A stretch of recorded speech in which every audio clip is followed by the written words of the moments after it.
नमस्कार, खबरें जारी न्यूज 24 पर मैं हूं आपके साथ मकसूद खान। बुलेटिन की शुरुआत बड़ी और अहम खबर के साथ, और बड़ी खबर बिहार की राजनीति में बड़े उलटफेर के संकेत देती हुई। होली के बाद बिहार की राजनीति में एक बड़ा उलटफेर होने जा रहा है। राज्यसभा जा सकते हैं निशांत या नीतीश। सूत्रों के हवाले से इस वक्त की बहुत बड़ी खबर आपके सामने न्यूज 24 पर। बिहार की राजनीति से जुड़ी हुई नीतीश कुमार के राज्यसभा जाने की ज्यादा संभावनाएं हैं। ऋषिकेश मेरे सहयोगी न्यूज रूम से इस वक्त हमारे साथ जुड़ चुके हैं। ऋषिकेश, बड़ी खबर, बिहार की राजनीति में बड़ा उलटफेर हो सकता है होली के बाद। नीतीश या निशांत जाएंगे क्या राज्यसभा? बिल्कुल मकसूद, देखिए जो हमारे सूत्रों ने जानकारी दी है, मुख्यमंत्री आवास से जुड़े हुए सूत्र हैं वो, और उन्होंने ये इस बात का दावा किया है कि इस बार राज्यसभा की जो दूसरी सीट है, जेडीयू के कोटे में 2 सीटें हैं, एक सीट पर रामनाथ ठाकुर जो केंद्र में मंत्री हैं उनका राज्यसभा जाना तय है। उनका सिंबल बकायदा उन्हें भेज दिया गया, उनके कागज पत्र तैयार हो गए हैं, और कल 5 मार्च को जब नामांकन की आखिरी तारीख है तो वो अपना नामांकन दाखिल करेंगे। और इससे जुड़ी जो दूसरी सबसे अहम सीट थी, जिस पे अब तक चर्चा चल रही थी कि निशांत कुमार नीतीश कुमार के बेटे हैं, वो राज्यसभा जा सकते हैं, लेकिन अब सूत्रों ने दावा किया कि निशांत कुमार की जगह पर नीतीश कुमार खुद अब राज्यसभा के उम्मीदवार हो सकते हैं और कल उनका नामांकन हो सकता है। बाकायदा सूत्रों ने यहां तक कहा कि उनके सभी डॉक्यूमेंट तैयार कर लिए गए हैं और वो कल नामांकन दाखिल कर सकते हैं, इस बात की पूरी संभावना है। लोग, जब हमने अपने सूत्र से पूछा कि नीतीश कुमार अभी फिलहाल मुख्यमंत्री हैं, वो राज्यसभा के का सदस्य या उम्मीदवारी क्यों करेंगे, इस पर सूत्रों ने यहां तक दावा किया कि होली के बाद आप देखेंगे बिहार की राजनीति में एक बड़ा परिवर्तन देखने को मिलेगा। जब विधानसभा के चुनाव जब 2025 में थे, 2025 में उस वक्त ही जब बड़ा मैंडेट मिला तो भारतीय जनता पार्टी ने नीतीश कुमार के विकल्प पर जनता दल यूनाइटेड के शीर्ष नेतृत्व से बात करने के लिए कहा था कि नीतीश कुमार की जो खराब हालत है, सेहत है, वो कम से कम बिहार की गद्दी चलाने लायक नहीं है, लिहाजा आप जेडीयू से ही उन्हीं के बदले किसी को आप आगे करें, विधायक दल का नेता बनवा दें, मुख्यमंत्री बना दें, और भारतीय जनता पार्टी उनके साथ चलने को तैयार है। लेकिन उस वक्त जो जेडीयू के शीर्ष नेतृत्वकार थे, उन्होंने कहा कि नीतीश कुमार के नाम पर हमें इतना बड़ा मैंडेट मिला है और अगर हम नीतीश कुमार का शपथ ग्रहण नहीं कराएंगे, नीतीश कुमार मुख्यमंत्री नहीं बनेंगे तो बिहार के मतदाताओं में गलत मैसेज आएगा, लिहाजा मुख्यमंत्री के तौर पर नीतीश कुमार का फिलहाल शपथ ग्रहण कराया जाए, मुख्यमंत्री बने। उसके बाद उसी वक्त से भारतीय जनता पार्टी के शीर्ष नेतृत्व ने इस बात का दबाव बनाना शुरू कर दिया था, और अब जो सूत्र दावा कर रहे हैं कि निशांत नहीं तो नीतीश, यही 2 मुख्यमंत्री आवास से ही इस बार राज्यसभा का उम्मीदवार होगा, ये बातें लगभग तय है। हालांकि इसको लेकर कई तरह की लॉबिंग मकसूद वहां चल रही थी। पहले कहा जा रहा था कि आरसीपी सिंह पार्टी में आएंगे, होली के पहले उनकी पार्टी में एंट्री हो जाएगी, आरसीपी को राज्यसभा उम्मीदवार बनाया जा सकता है, जो दूसरा गुट है, जो दूसरा खेमा है। लोग ये भी कह रहे थे खास करके कि मनीष वर्मा जो पार्टी में ही एक अहम ओहदे पर हैं, नीतीश कुमार के काफी करीबी माने जाते हैं, वो बाकायदा हो सकते हैं उम्मीदवार। जो तीसरे उम्मीदवार थे शैलेंद्र, जो दिल्ली प्रदेश अध्यक्ष, और उनके एक बड़े जो दामाद हैं वो बिहार में बड़े नौकरशाह हैं, नीतीश कुमार के बेहद करीबी हैं, उनकी भी अपनी लॉबिंग चल रही थी।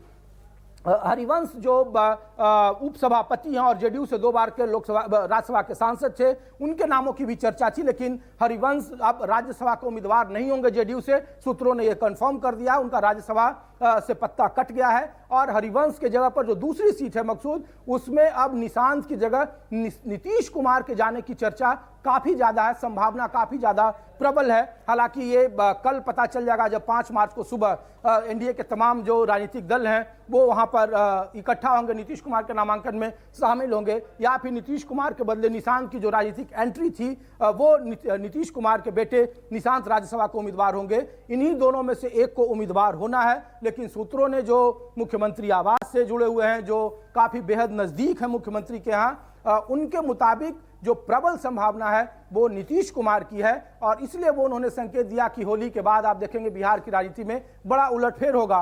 अगला मुख्यमंत्री कौन होगा, कैसे होगा, किसका होगा, इस पर अभी चर्चा होनी है, लेकिन जो कहा जा रहा है कि नीतीश कुमार का रिटायरमेंट प्लान, एक तरह से आप कह सकते हैं मकसूद कि लगभग उसकी रूपरेखा खींच ली गई है, और अगर नीतीश कुमार कल खुद राज्यसभा का नामांकन दाखिल करते हैं तो इसका मतलब साफ है कि नीतीश कुमार की जो राजनीतिक पारी है अब बिहार में उसका अंत की पटकथा लिख दी गई है। वो अब दिल्ली आएंगे, दिल्ली की राजनीति करेंगे। जैसे 2009 में जॉर्ज फर्नांडिस के साथ हुआ था, जेडीयू के बड़े शीर्ष नेता थे, मुजफ्फरपुर से 2009 में उनका टिकट काट दिया गया था। फिर वो अकेले चुनाव लड़ गए, निर्दलीय, वो चुनाव हार गए। फिर बावजूद इसके नीतीश कुमार ने उन्हें राज्यसभा भेजा। उनकी भी स्वास्थ्य की स्थिति आखिरी वक्त में ठीक नहीं थी। अब नीतीश कुमार के भी रिटायरमेंट प्लान का जो मेगा प्लान है वो तैयार हो गया है और कहा जा रहा है कि मुख्यमंत्री आवास से ही दूसरा जो जेडीयू का राज्यसभा का उम्मीदवार होगा वो वहीं से होगा, या तो निशांत हो। निशांत को लेकर मुख्यमंत्री नीतीश कुमार बिल्कुल तैयार नहीं थे, पहले भी नहीं थे, अभी भी वो तैयार नहीं है। और परिवारवाद की जो राजनीति का जो आरोप उन पर चस्पा आने वाले वक्त में जब इतिहास लिखा जाएगा तो उस पर अगर होगा तो उसमें उसको लेकर वो इसको लेकर बिल्कुल तैयार नहीं थे। अपने परिवार के किसी सदस्य को उन्होंने आज तक आगे नहीं बढ़ाया है। बावजूद इसके उनके समर्थकों का यहाँ तक हमारे सूत्रों ने दावा किया, मकसूद एक पूर्व सांसद थे और जब वो नीतीश कुमार से मिलने बीते 20-25 दिन पहले गए थे कन्या मार्ग में, तो नीतीश कुमार से उन्होंने अपनी इच्छा जताई थी। वो पिछड़े समाज, दलित समाज से आते हैं और जब उनसे पूछा गया तो मुख्यमंत्री ने उन्हें खुद बताया कि वो राज्यसभा को लेकर सोच चुके हैं, इसमें उनकी जगह नहीं है, उनकी गुंजाइश नहीं है, उनका पॉलिटिकल एडजस्टमेंट बाद में देखा जाएगा। तो इसको लेकर कई तरह के जितने भी जो जानकारी मिल रही है उसके मुताबिक मुख्यमंत्री आवास से ही कोई न कोई राज्यसभा का उम्मीदवार होगा।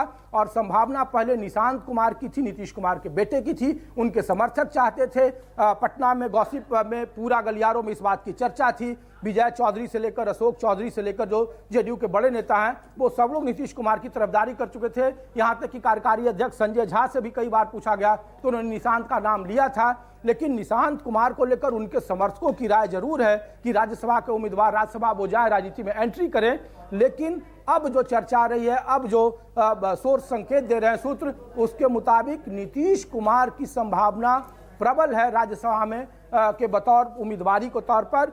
हरिवंश जो कि राज्यसभा के सदस्य हैं, अभी 2 अप्रैल को उनका कार्यकाल खत्म हो जाएगा, उनका पत्ता कट गया है। उनके बदले दूसरे उम्मीदवार के तौर पर जेडीयू से एक अन्य मार्ग से मुख्यमंत्री आवास से ही कोई सदस्य राज्यसभा का उम्मीदवार होगा, इसकी संभावना पूरी है। सारी तैयारियां कर ली गई है, सिर्फ औपचारिकता बाकी है जब कल नामांकन की प्रक्रिया शुरू होगी। और तैयारियां क्या चुनावों के दौरान से ही की जा रही थी? क्योंकि एक सवाल तब भी बना हुआ था ऋषिकेश कि क्या नतीजों के बाद सीएम होंगे। हालांकि नतीजे आए, मुख्यमंत्री नीतीश कुमार बने, लेकिन सीएम बनने के बाद भी लगातार इसको लेकर अलग अलग वक्त पर यह कयास जोरों पर था। लेकिन सवाल इसी को लेकर सौरभ कुमार का रुख करेंगे पटना का। ऋषिकेश, आप प्लीज मेरे साथ बने रहिए। सौरभ, जो खबरें आ रही हैं, राज्यसभा जाने की संभावनाएं किसकी ज्यादा हैं, निशांत या नीतीश?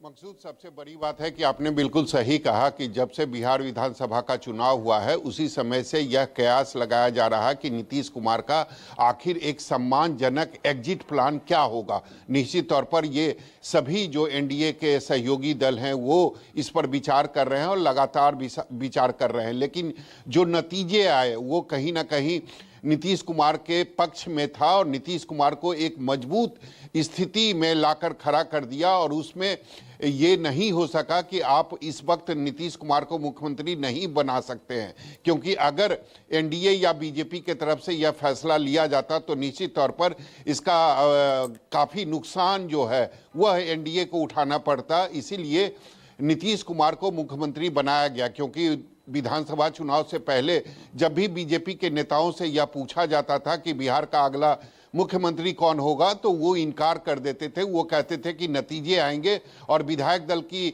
जो बैठक होगी वह उसमें यह फैसला होगा कि अगला मुख्यमंत्री कौन होगा। तो निश्चित तौर पर जो नतीजे आए वो कहीं ना कहीं मुख्यमंत्री नीतीश कुमार के पक्ष में आए और मजबूरन बीजेपी को नीतीश कुमार को मुख्यमंत्री बनाना पड़ा। लेकिन अब निश्चित तौर पर चूंकि 3-4 महीने हो चुके हैं तो अब नीतीश कुमार का एग्जिट प्लान जो है वो तैयार कर लिया गया है। और ये तय है कि राज्यसभा की जो सीट है, जो जदयू के खाते में 2 सीटें इस बार है, तो यह फाइनल है कि पहली जो सीट है उसमें केंद्रीय मंत्री रामनाथ ठाकुर जो हैं वो उम्मीदवार बनेंगे, उनको इस बार रिपीट किया जाएगा। लेकिन हरिवंश जी को इस बार ड्रॉप करने का फैसला पार्टी ने पूरी तरीके से कर लिया है और जो दूसरी सीट होगी उसमें मुख्यमंत्री नीतीश कुमार या फिर निशांत कुमार राज्यसभा भेजे जा सकते हैं। हालांकि जो चर्चा दोनों के नाम की है, चाहे नीतीश कुमार की नाम की बात करें या फिर निशांत कुमार की बात करें, निशांत कुमार की जो चर्चा है वो आज से नहीं हो रही है बल्कि कई महीनों से हो रही है। और ये चर्चा इसलिए हो रही है क्योंकि कार्यकर्ताओं का और जो जदयू के नेता हैं उनका एक भारी दबाव नीतीश कुमार के ऊपर है कि आप निशांत कुमार को पॉलिटिक्स में ले आइए, जदयू में उनकी एंट्री करवाइए, तभी पार्टी जो है वो सुचारू रूप से आगे चलेगी और बढ़ते रहेगी। क्योंकि एक खास समुदाय से मुख्यमंत्री नीतीश कुमार आते हैं और जदयू के वरिष्ठ नेताओं का ये मानना है कि अगर उस समुदाय को अपने पाले में रखना है तो निश्चित तौर पर जो उत्तराधिकारी के तौर पर निशांत कुमार को जदयू में आना चाहिए और संगठन का काम और पार्टी का काम उनको देखना चाहिए। तो उसी के तौर पर देखा जा रहा कि निशांत कुमार की राज्यसभा में एंट्री हो सकती है, क्योंकि 4 सालों का वक्त है। निशांत कुमार अगर राज्यसभा जाते हैं तो 4 साल में वो काफी परिपक्व हो जाएंगे और उसके बाद 2030 में जब बिहार विधानसभा का चुनाव होगा तो वो सीधा एंट्री लेंगे बिहार विधानसभा के चुनाव में। तो एक ये संभावना जरूर निशांत कुमार को लेकर बन रहा है।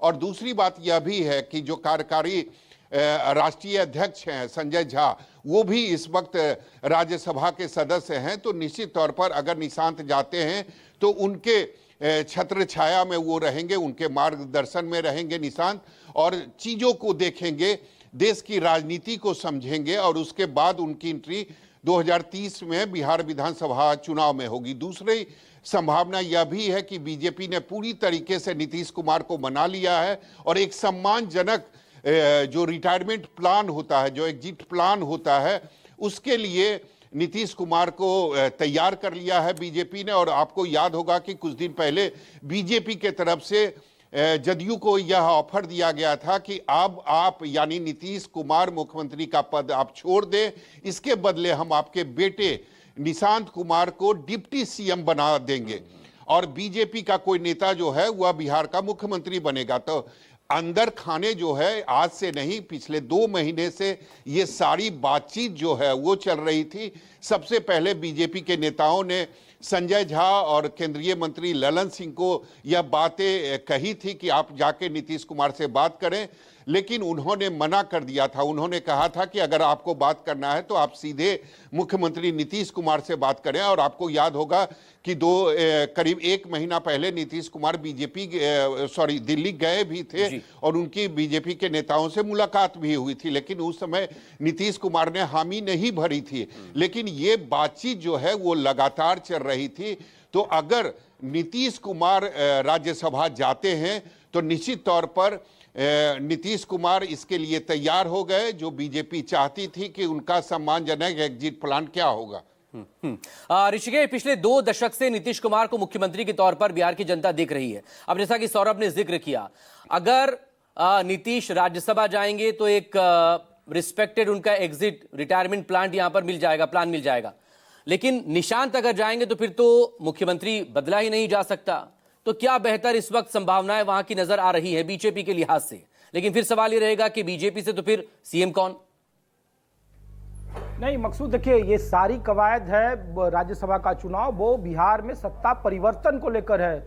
नीतीश कुमार को मुख्यमंत्री पद पर भारतीय जनता पार्टी नहीं रखना चाहती है, क्योंकि उन्हें लगता है कि इसका स्वास्थ्य एक बड़ा कारण है। और नीतीश कुमार अब तक के अपने पूरे राजनीतिक कार्यकाल में 2005 से वो लगातार मुख्यमंत्री हैं, अब तक ऐसा पहला वाकया, ऐसा पहला मौका है जब नीतीश कुमार भारतीय जनता पार्टी का उस तरीके से मुखालफत नहीं कर रहे हैं जैसे बीते 2 बार उन्होंने किया, जो उनका ट्रैक रिकॉर्ड था। इसके पहले जब वो तेजस्वी यादव के साथ दोबारा जब गए थे 22 में मकसूद, तो उस वक्त भी हम लोगों ने लोगों को बताया था कि कैसे नीतीश कुमार ने भारतीय जनता पार्टी पर आरोप लगाया था कि उनके विधायकों को पैसे दिए जा रहे हैं विधायकों को तोड़ने के लिए। और उस वक्त खास करके नीतीश कुमार का जो संख्या था, नंबर था, वो 42 था 2020 के विधानसभा चुनाव में, और भारतीय जनता पार्टी 80 के आसपास थी उनकी जो संख्या थी। और उस वक्त उन्होंने बीजेपी पर आरोप लगाया था, फिर वो तेजस्वी के साथ गए थे, सरकार चलाया उन्होंने 16-18 महीने। इस बार नीतीश कुमार ठीक। ऐसा नहीं है कि ऋषिकेश प्लीज बने रहेगा। मेरे वरिष्ठ सहयोगी राजीव रंजन अब जुड़ चुके हैं हमारे साथ। राजीव जी, बिहार से जो बड़ी खबर आ रही है राज्यसभा को लेकर, लेकिन जो दो नाम हैं उनमें नीतीश कुमार और निशांत कुमार के नाम आ रहे हैं। पूरी तरह से क्या बदलेगी अब बिहार की राजनीति होली के बाद? देखिए मकसूद, मैं हमेशा एक बात कहता हूं कि भारतीय जनता पार्टी और कांग्रेस में एक बुनियादी फर्क गठबंधन राजनीति का यह है कि भारतीय जनता पार्टी जिसकी उंगली पकड़ करके गठबंधन करती है और जिस प्रदेश में जाती है, एक समय के बाद वो पार्टी कमजोर होती है और भारतीय जनता पार्टी वहां पर डिक्टेट करती है। कांग्रेस पार्टी अगर किसी से गठबंधन करती है तो गठबंधन दल उसको डिक्टेट करता है टर्म्स और कंडीशंस। तो आप ऐसा महाराष्ट्र में आपने देखा और शिवसेना के साथ क्या हुआ। बाला साहब ठाकरे की उंगली पकड़ करके भारतीय जनता पार्टी ने वहां शुरू किया और आज स्थिति वहां पर क्या है। आप कुछ ही दिनों में, ज्यादा नहीं 6 महीने में आप देखेंगे कि मैं वैसे समय तो और कम है लेकिन मैं आपको 6 महीने कह रहा हूं, 6 महीने में देश को देखेगा कि बिहार में नीतीश कुमार से जो 1996 में जो गठबंधन हुआ, चुनावी शुरू हुआ, जिसमें जब दीनानाथ मिश्रा जी एक कॉफी शॉप में नीतीश कुमार से मिले और उन्होंने कहा भारतीय जनता पार्टी के साथ आपको गठबंधन करना चाहिए, और फिर बातें बढ़ी और कैसे गठबंधन हुआ। तो उसमें इसको आडवाणी जी ने अपनी आत्मकथा में भी लिखा है। तो बात यह है कि नीतीश कुमार को अब या जेडीयू को डिक्टेट करने का काम या फैसला लेने का काम जेडीयू में वो लोग जो भारतीय जनता पार्टी के निकट है वो कर रहे हैं। मैं ये बात इसलिए कह रहा हूं कि ये नीतीश कुमार का फैसला हो ही नहीं सकता। नीतीश कुमार को अगर फैसला करना रहा होता, दर्शकों को मालूम है निशांत कुमार कोई 25 साल 30 साल 35 साल के युवा नहीं है। निशांत कुमार 50 वर्ष पूरे कर चुके हैं।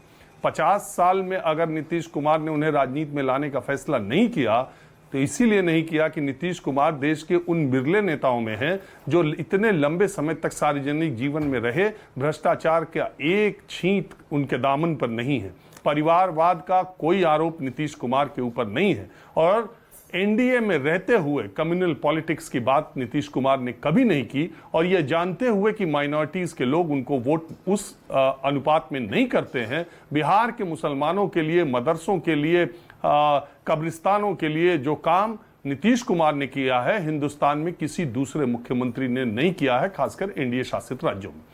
तो ये सारी काम यही वजहें हैं जो नीतीश कुमार को बाकी नेताओं से अलग करती हैं। तो मेरा पर्सनली, मैं हो सकता है गलत हूं, मेरा यह मानना है कि या नीतीश कुमार राज्यसभा जाएं या निशांत कुमार राज्यसभा जाएं, यह फैसला नीतीश कुमार का नहीं है, यह फैसला उनका नहीं है। अब उनकी पार्टी के लोग उनके चेहरे को आगे करके या बातें कहें कि नहीं ये नीतीश कुमार ही ऐसा चाहते हैं, मैं ये मानता हूं कि नीतीश कुमार अगर निशांत कुमार को बनाना चाहते तो बहुत पहले बना देते। अब दूसरी बात यह है कि नीतीश कुमार का जो स्वास्थ्य है और जिस तरह की वीडियोस और जिस तरह की बातें दबी जुबान से आती रहती हैं, कोई भी दल उनको मुख्यमंत्री के तौर पर इतने महत्वपूर्ण राज्य का अगर स्वास्थ्य उनका ठीक नहीं है तो वो उनका एक बहुत ही प्रतिष्ठित एग्जिट प्लान ही तैयार किया जा सकता है। अन्यथा दुनिया का में कोई भी उदाहरण, खास करके भारत की राजनीति में तो और भी कोई उदाहरण आपको नहीं मिल सकता कि कोई इतने बड़े स्टेट का जहां पर 40 लोकसभा सीटें हैं और उतने बड़े स्टेट का सीएम अपनी कुर्सी छोड़ के राज्यसभा जाने का फैसला करे। क्या आप मानते हैं कोई भी सीएम, कोई भी चीफ मिनिस्टर छोटे से छोटे स्टेट का भी वो राज्यसभा जाने का फैसला करेगा या केंद्र में मंत्री बनना चाहेगा मुख्यमंत्री का, जब और वही पार्टी का सर्वे सर्वा है, वही चेहरा है, उसी के बदौलत पार्टी है।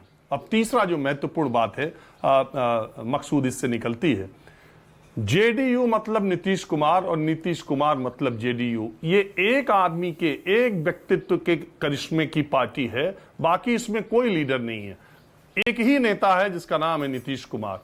और इस तरह के करिश्माई व्यक्तित्व ने जिन जिन पार्टियों को बनाया है, अगर उसका उत्तराधिकार उनके ही ब्लड रिलेशन में नहीं गया है तो वो पार्टियां खत्म हो गई।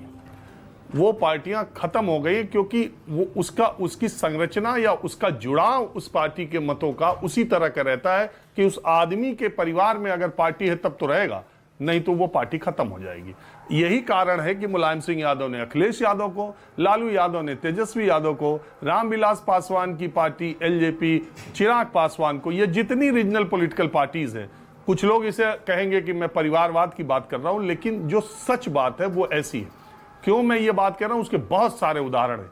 आप जितनी भी पार्टियां देखिए जो चल रही हैं, तो अभी देखिए पनीर सेल्वन जो तमिलनाडु में जयललिता को जब रिजाइन करना पड़ा मुकदमों की वजह से, आरोपों की वजह से, तो जयललिता के सबसे विश्वास पात्र व्यक्ति पनीर सेल्वन थे। 11 बार वो वित्त मंत्री के तौर पर तमिलनाडु का बजट पेश कर चुके हैं। 3 बार वो मुख्यमंत्री एआईडीएमके के रह चुके हैं जयललिता के रहते भी, और कल उन्होंने डीएमके ज्वाइन कर लिया। आप सोच सकते हैं एआईडीएमके का नेता डीएमके ज्वाइन कर ले, जो 3 बार मुख्य, वो इसलिए कि जयललिता का के परिवार में पार्टी का उत्तराधिकार नहीं रहा, तो उन पार्टी पर वर्चस्व के लिए और नेताओं का उसमें जिस तरीके से हुआ, इस चुनाव में एआईडीएमके क्या रहेगा, या 10 साल बाद एआईडीएमके रहेगी कि नहीं रहेगी, यह भी एक बड़ा सवाल हो जाएगा। तो जेडीयू बनी रहे, इसलिए जेडीयू में जो नेता हैं, जो लोग एनडीए के भी नेता हैं, क्योंकि नीतीश कुमार का वोट बैंक तो नीतीश कुमार के साथ ही रहेगा, इसलिए उनके परिवार का सदस्य राजनीति में आना बहुत जरूरी है। इसलिए जेडीयू के नेता जो बीजेपी के साथ हैं और जो बीजेपी माइंडेड भी हैं अगर कह लें, वो ये जरूर चाहेंगे कि निशांत किसी न किसी तरीके से सक्रिय राजनीति में आ जाएं, ताकि जेडीयू एक पार्टी के तौर पर बनी रहे। नहीं तो नीतीश कुमार के इनएक्टिव होते ही जेडीयू का अस्तित्व बिहार की राजनीति से खत्म होने का डर हमेशा रहेगा। इसी वजह से निशांत कुमार को राजनीति में लाने की पूरी कोशिश बीजेपी या जेडीयू के नेता कर रहे हैं कि निशांत कुमार अगर रहेंगे एक्टिव पॉलिटिक्स में तो जेडीयू रहेगी। यानी कि एक सर्वाइवल का संकट खड़ा हो जाएगा अगर नीतीश कुमार राज्यसभा जाते हैं और निशांत राजनीति में ना आए तो। लेकिन राजनीति में संभावनाएं तो राजीव जी खत्म होती नहीं है, बहुत कुछ संभावनाएं तलाशी जाती हैं। अभी भी जो मौजूदा स्थिति है जेडीयू की वो बहुत स्ट्रांग है। 89 सीट अगर बीजेपी ने जीती थी तो 85 सीटें इस चुनावों में जेडीयू जीत कर आई थी। देखिए 2025 का विधानसभा चुनाव, मैं हमेशा कहता हूं 2025 का विधानसभा चुनाव के 4 महीने पहले, 6 महीने पहले नीतीश कुमार की जिस तरह की तस्वीरें आ रही थी, जिस तरह की बातें आ रही थी, वो एनडीए की सबसे कमजोर कड़ी साबित हो रहे थे। सबसे कमजोर कड़ी मुख्यमंत्री के तौर पर उनका चेहरा सामने आ रहा था। लेकिन चुनाव के दौरान नीतीश कुमार के प्रति जो सहानुभूति, 20 साल का जो उनका काम, 20 साल की उनकी जो ईमानदारी, 20 साल में जो बिहार के लिए विकास का जो मॉडल उन्होंने तैयार किया, वो इतना ज्यादा बिहार में काम करने लगा। और कि लोगों को अगर ये लगा, मैंने कहा कि 20 साल नीतीश कुमार ने बिहार की सरकार के लिए काम, बिहार के लोगों के लिए काम किया, और बिहार के लोगों ने रिटर्न गिफ्ट के तौर पर जेडीयू को इतनी सीटें दी कि भारतीय जनता पार्टी भारी मन से ही सही, लेकिन उन्हें नीतीश कुमार को चेहरा भी बोलना पड़ा। आपको याद होगा बीजेपी के बड़े बड़े नेताओं ने चुनाव से पहले क्या कहा था, लेकिन उन्हें चुनाव से पहले नीतीश कुमार को चेहरा घोषित करना पड़ा, नीतीश कुमार को शपथ दिलानी पड़ी। लेकिन वही बात है, जिस नीतीश कुमार ने अपने सक्रिय रहते भ्रष्टाचार के आरोपों में लगे मंत्रियों को निकालने में 1 मिनट की देरी नहीं की। चुनाव के दौरान जिन जिन मंत्रियों पर आरोप लगे थे, वो सारे के सारे मंत्रियों ने फिर शपथ ग्रहण किया। तो फिर ये नीतीश कुमार का ये फैसले वो ले रहे थे, इस पर एक सवालिया निशान है। और मैं आज भी अपनी बात पर कायम हूं कि नीतीश कुमार राज्यसभा जाएं या निशांत कुमार राज्यसभा जाएं, ये नीतीश कुमार का फैसला नहीं हो सकता। ऋषिकेश, एक फाइनल कमेंट आपकी तरफ से। फैसले कई बार मजबूरी में एक्सेप्ट किए जाते हैं जब थोपे जाएं, तो एक फाइनल कमेंट आपका ऋषिकेश। बिल्कुल मकसूद ठीक कह रहे हैं राजीव जी कि ये नीतीश कुमार का फैसला राजनीतिक फैसला नहीं है, क्योंकि नीतीश कुमार राजनीतिक फैसलों के लिए जाने जाते हैं और इस तरीके के वो फैसले नहीं करते हैं। नीतीश कुमार के पास कोई विकल्प नहीं है। अगर वो राज्यसभा का उम्मीदवार अगर कल नामांकन की उनकी कराने की तैयारी है तो इसका मतलब साफ है कि सारे जो विकल्प है, बीजेपी जो बार बार चुनाव के वक्त से या चुनाव के पहले से कहती रही थी कि खराब सेहत की वजह से नीतीश कुमार का विकल्प खुद ही जनता दल यूनाइटेड तय करे और वो बताए नीतीश कुमार नहीं तो फिर उनका विकल्प कौन। अब सवाल जब कल के बाद ये तस्वीरें साफ हो जाएगी और उसके बाद ये तय होगा कि नीतीश कुमार के विकल्प के तौर पर क्या नीतीश कुमार का के पार्टी का ही, जेडीयू का ही कोई बिहार में मुख्यमंत्री बनता है या फिर बीजेपी ने पहले ही प्लान कर रखा है कि बीजेपी का मंत्री मुख्यमंत्री होगा और बाकी जेडीयू की भूमिका भारतीय जनता पार्टी तय करेगी। तो ये काफी महत्वपूर्ण चीजें हैं और इस पर सबकी नजरें हैं। इसीलिए हम लोग बता रहे हैं कि होली के बाद बिहार की राजनीति में बड़ा उलटफेर होगा।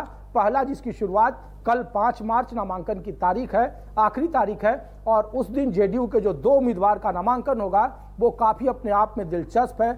कई मायने में उसके राजनीतिक संकेत होंगे। रामनाथ ठाकुर जो कर्पूरी ठाकुर के बेटे हैं उनका नामांकन करना तय है। नीतीश कुमार का जो मेरे सूत्र जानकारी दे रहे हैं, निशांत नहीं तो नीतीश कुमार की संभावना ज्यादा है, वो भी नामांकन करेंगे। और उसके बाद फिर ये सवाल तीसरी कि जो हरिवंश नारायण सिंह जो उपसभापति है जेडीयू से, कोटे से राज्यसभा के, उनका पत्ता कट गया है, वो राज्यसभा की उम्मीदवारी उन्हें जेडीयू नहीं दे रही है। और अब नीतीश कुमार अगर राज्यसभा आएंगे तो 2 अप्रैल जो कार्यकाल है उसके बाद उनका शपथ होगा। तो फिर बिहार की राजनीति में सवाल पूछा जाएगा कि बिहार का अगला मुख्यमंत्री कौन होगा, मुख्यमंत्री किसके। चलिए लग रहा है कि अगले 24 घंटे बेहद अहम है क्योंकि 24 घंटे के बाद आधे सवालों के जवाब तो मिल ही जाएंगे। बाकी वो जो सबसे बड़ा सवाल है कि मुख्यमंत्री कौन होगा उस पर भी आगे फिर बात करेंगे कल के बाद। बहुत शुक्रिया आप सभी लोगों का, नजरें बनाए रखिएगा और आज की बड़ी खबर पर अब हम बात करेंगे।